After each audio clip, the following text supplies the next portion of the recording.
Hello बच्चों, आज की क्लास में हम डिस्कस कर रहे हैं हमारी कक्षा 9 की गणित विषय की वर्कशीट नंबर 40 और तिथि है 5 अक्टूबर 2020। तो आज हम देखेंगे घनाभ और घन का पृष्ठीय क्षेत्रफल। यानी हमने जो लास्ट क्लास में घनाभ और घन देखा था ना कि वो कौन सी आकृतियाँ होती हैं, उनके कितने पृष्ठ होते हैं, आज उनका क्षेत्रफल निकालना सीखेंगे। तो ये है हमारा घनाभ। जब हम घनाभ की बात करते हैं तो हमारे पास एक होती है लंबाई, जिसे हम लेंथ बोल रहे हैं, एल से डिनोट करेंगे। एक है हमारे पास ये चौड़ाई यानी ब्रेथ, और एक होती है बेटा ऊंचाई। तो ये है हमारा हाइट यानी एच। तो ये तीन चीज़ों से हमारा घनाभ बना है। और हमने देखा था कि घनाभ के 6 आयताकार पृष्ठ होते हैं, यानी इसकी 6 सतहें होती हैं। तो अब हम अगर 6 सतहों का क्षेत्रफल निकाल के, यानी 6 आयतों का क्षेत्रफल निकाल के जोड़ दें तो हमें मिल जाता है घनाभ का कुल पृष्ठीय क्षेत्रफल। तो घनाभ का कुल पृष्ठीय क्षेत्रफल अब हम देखते हैं कैसे निकालेंगे। तो सबसे पहले हम नीचे का आयत ले लेते हैं, यानी ये वाला। ये आयत है हमारे पास जिसमें एक लंबाई है और एक चौड़ाई है। तो लंबाई और चौड़ाई हमारे पास है, तो आयत का क्षेत्रफल क्या होता है? लंबाई गुणा चौड़ाई। यानी इस फलक का, इस सतह का क्षेत्रफल हो गया लंबाई गुणा चौड़ाई। तो एक हमने सतह ले ली। और हमने ये भी देखा था अपनी लास्ट क्लास में कि इसके बिल्कुल विपरीत सम्मुख जो सतह है, यानी ये वाली सतह है, इसके भी डायमेंशन यानी इसका भी माप वही होता है जो हमारा इस सतह का है। तो यानी यहाँ भी लंबाई है और एक चौड़ाई है। तो इसका क्षेत्रफल भी क्या हो जाएगा? लंबाई गुणा चौड़ाई। यानी एक सतह हमने ले ली, अब दूसरी सतह का क्षेत्रफल हो गया लंबाई गुणा चौड़ाई। तो ये दो सतह हो गई हमारी।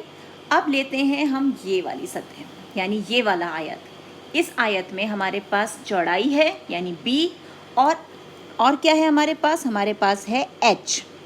यानी जब हम इसका क्षेत्रफल निकालेंगे तो क्या होगा? b गुणा h, क्योंकि यहाँ पर इसकी लंबाई h के बराबर है। तो जमा में b गुणा h। अब बिल्कुल इसके सामने वाली सतह पे चले जाएं जो इसके सामने फलक है, यानी ये वाला। तो यहाँ पर इसके भी डायमेंशंस वही होंगे, वही माप होगा। यानी ये रहा इसका b और ये रहा इसका h। तो इसका क्षेत्रफल भी क्या हो जाएगा? b गुणा h। तो हमें 4 सतहों का मिल गया, 2 सतहें हमारी अभी भी रह गई हैं। तो वो 2 सतह कौन सी हैं? वो 2 सतह हैं, एक ये लंबाई और ये रही ऊंचाई।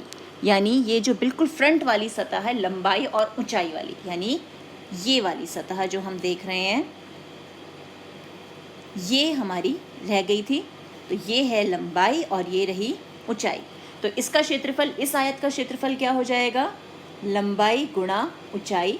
और इसी प्रकार इसके सामने यानी जो पीछे की तरफ ये जो है जिसमें ये h है और ये l है, इस सतह का क्षेत्रफल भी लंबाई गुणा ऊंचाई हो जाएगा। तो अब आप ध्यान से देखें तो घनाभ का कुल पृष्ठीय क्षेत्रफल क्या मिल रहा है हमें?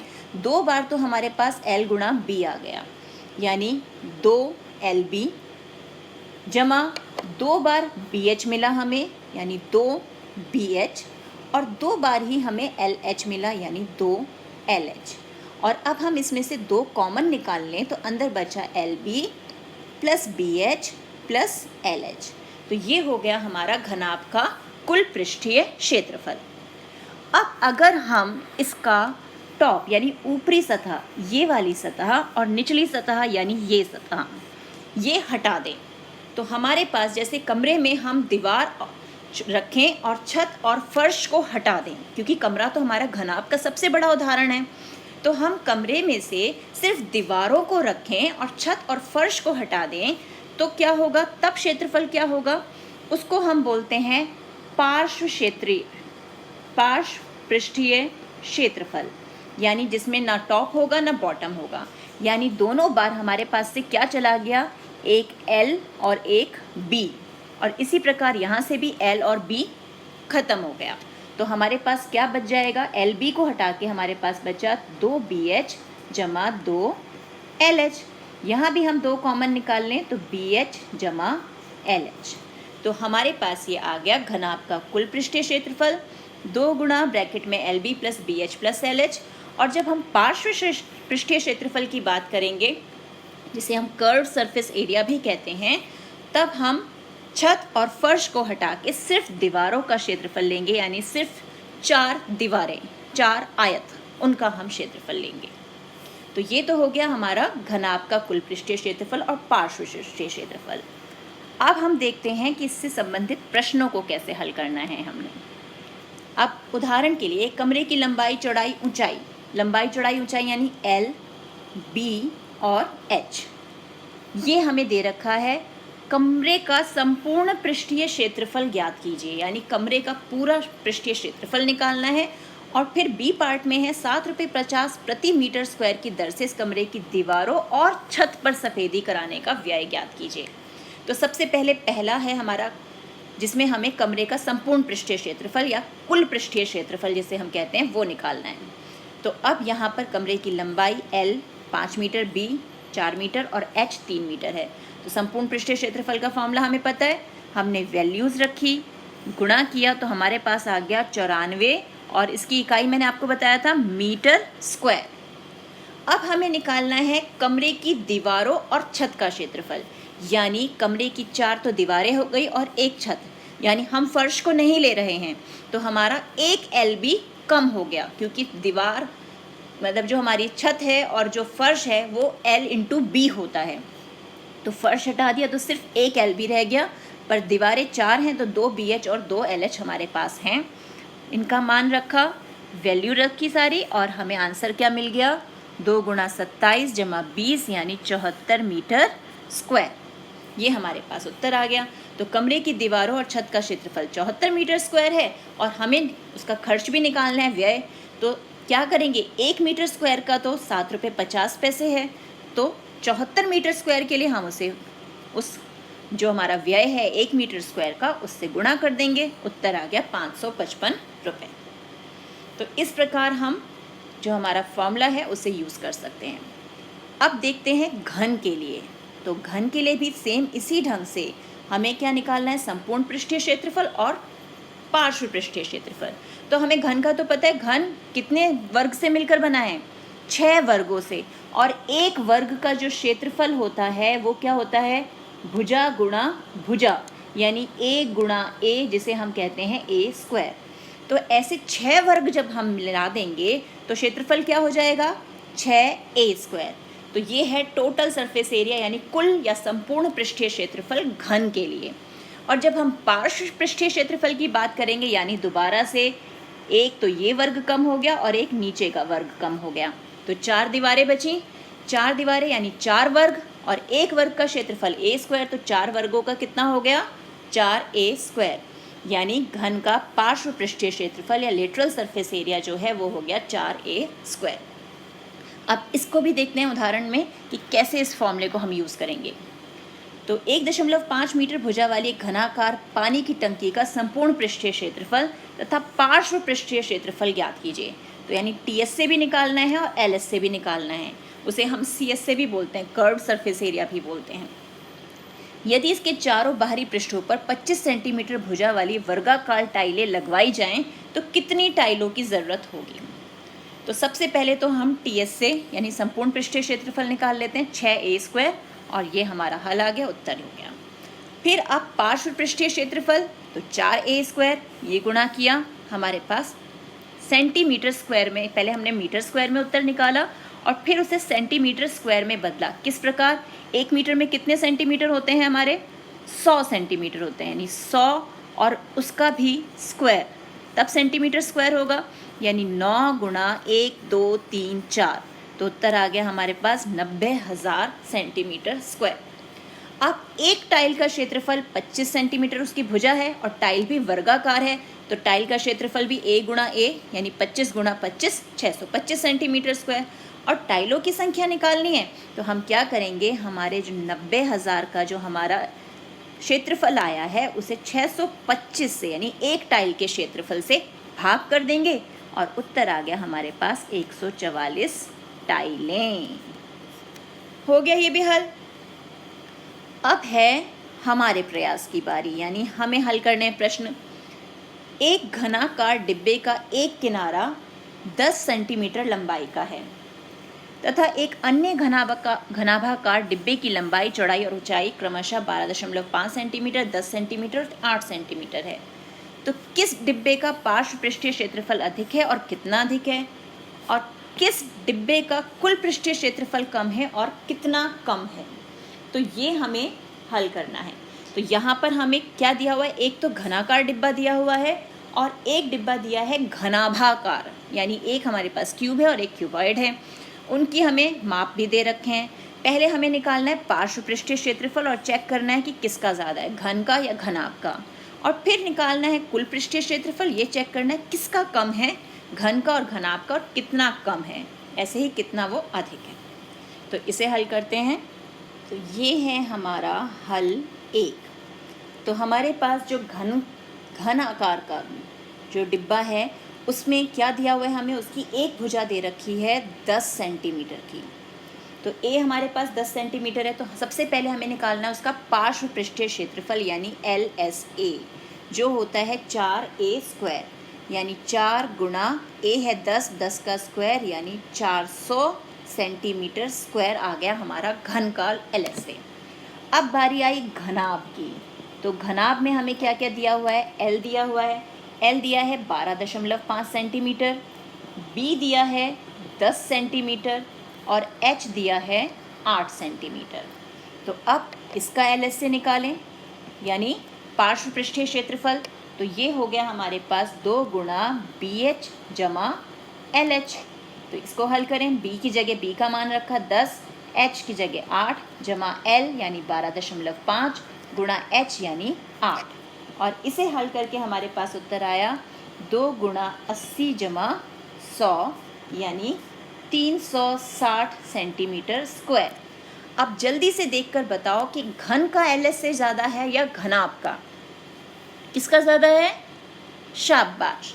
तो घन का जो पार्श्व पृष्ठीय क्षेत्रफल है, घन का LSA अधिक है। हमें यही पूछा ना किसका अधिक है और कितना अधिक है। कितना अधिक है ये निकालने के लिए हम क्या करेंगे, 400 में से ये 360 घटा देंगे, तो कितना उत्तर आया हमारे पास, हमारे पास आया 40 सेंटीमीटर स्क्वायर। तो हमारा उत्तर क्या आया कि हमारे घनाभ का LSA, घनाभ का LSA घन के पार्श्व पृष्ठीय क्षेत्रफल यानी LSA से 40 सेंटीमीटर स्क्वायर कम है। या हम ये कह सकते हैं कि घन का LSA घनाभ के LSA से 40 सेंटीमीटर स्क्वायर अधिक है। एक ही बात हुई। अब आया हमारा कुल पृष्ठीय क्षेत्रफल। तो घन का कुल पृष्ठीय क्षेत्रफल यानी TSA क्या होता है, 6A², यही होता है। अब यहाँ पर भी हम 6 गुणा 10 का स्क्वायर, क्योंकि A हमारा 10 है तो यहाँ आ गया हमारे पास 600 सेंटीमीटर स्क्वायर। अब निकालते हैं TSA हमारे घनाभ का। तो अब पिछली बार हमने LB छोड़ दिया था, इस बार LB भी आएगा, LB जमा BH जमा LH। अब यहाँ पे मान रखें इसका, तो 2 गुणा L इंटू B यानी 12.5 गुणा 10 जमा BH यानी 10 गुणा 8 जमा LH यानी 12.5 गुणा 8, और इसे हल करेंगे तो हमें मिला 125 जमा 80 जमा 100, और उत्तर आया हमारे पास 610 सेंटीमीटर स्क्वायर। तो अब देख के बताओ कि किसका TS से कम है, घन का या घनाभ का, घन का, शाबाश। और कितना कम है ये निकालने के लिए हम क्या करेंगे, हम जो हमारा घनाभ का TSA है उसमें से घन का TSA माइनस कर देंगे, यानी 610 सेंटीमीटर स्क्वायर, और जो घन का हमारा कुल पृष्ठीय क्षेत्रफल है TSA वो है 600 सेंटीमीटर स्क्वायर। तो कितना अंतर आ गया हमारे पास, 10 सेंटीमीटर स्क्वायर का। तो हम उत्तर क्या लिखेंगे कि घन का TSA घनाभ के TSA से 10 सेंटीमीटर स्क्वायर कम है। तो इस प्रकार हमने ये प्रश्न हल कर लिया। अब देखते हैं दूसरा प्रश्न क्या है। प्रश्न 2 है, एक कमरे की लंबाई, चौड़ाई, ऊंचाई क्रमशः 6, 5 और 4 मीटर है, यानी ये L है, ये B है और ये H है। कमरे का संपूर्ण पृष्ठीय क्षेत्रफल ज्ञात कीजिए। और बी पार्ट में लिखा है ₹5 प्रति मीटर स्क्वायर की दर से इस कमरे की दीवारों और छत पर सफ़ेदी कराने का व्यय ज्ञात कीजिए। जैसे हमने उदाहरण में हल किया था उसी प्रकार से हम इस प्रश्न को भी हल करे थे। अब है हमारा हल 2। तो हमें क्या क्या दिया हुआ है, L दिया है 6 मीटर, B दिया है 5 मीटर और H दिया है 4 मीटर। तो सबसे पहले तो हमें उसका संपूर्ण पृष्ठीय क्षेत्रफल यानी TS से ज्ञात करना है। TS का फॉर्मूला 2 गुणा LB जमा BH जमा LH। तो हमें क्या करना है, सिर्फ मान रखने यानी 6 गुणा 5 जमा 5 गुणा 4 जमा 6 गुणा 4। और इसे हल करके हमें क्या मिला, ये 30, 5 चौक 20 और ये 24। और उत्तर आ गया हमारे पास 148 मीटर स्क्वायर। ये तो आ गया हमारा संपूर्ण पृष्ठीय क्षेत्रफल। अब हम सफ़ेदी करा रहे हैं दीवारों और छत पर। तो दीवारों और छत का मतलब कि 4 दीवारें और छत 1 यानी 1 LB हमारा कम हो गया। तो दीवारों और छत का क्षेत्रफल सबसे पहले हम निकाल लेते हैं। तो दीवारों और छत का क्षेत्रफल हमारा क्या हो जाएगा, वो हो गया 2 BH है 2 LH। तो ये 4 दीवारें हो गई और 1 हमारी छत LB, क्योंकि फर्श नहीं है। अब बस इसमें वैल्यू रखते हैं। यहाँ पर ये हो गया 2 गुणा 5 गुणा 4 जमा 2 गुणा 6 गुणा 4 और 1 LB यानी 6 गुणा 5। अब इसे हल करेंगे तो हमें क्या मिल गया, हमें मिला 40, 48 और 30 और टोटल आ गया 118 मीटर स्क्वायर। अब ये तो हमारे पास आया क्षेत्रफल। अब हमें लागत ज्ञात करनी है, व्यय ज्ञात करना है सफ़ेदी कराने का। तो हमें दिया है 1 मीटर स्क्वायर की सफ़ेदी कराने का व्यय, कि अगर हम 1 मीटर स्क्वायर पे सफ़ेदी कराते हैं तो उसका व्यय क्या है। तो सफ़ेदी कराने का व्यय है हमारे पास कितना, 5 रुपये। ठीक है, तो अब 118 मीटर स्क्वायर की सफ़ेदी कराने का व्यय क्या हो जाएगा, 118 को हम 5 से गुणा कर देंगे तो उत्तर आ गया 590 रुपये। तो ये भी हो गया हल हमारा दूसरा प्रश्न। तो इसी प्रकार फॉर्मूलों को यूज़ करके हमें प्रश्नों के हल निकालने हैं। अपनी NCERT एक्सरसाइज की प्रैक्टिस कीजिए। मिलते हैं एक और वीडियो में, तब तक keep practising and enjoy maths.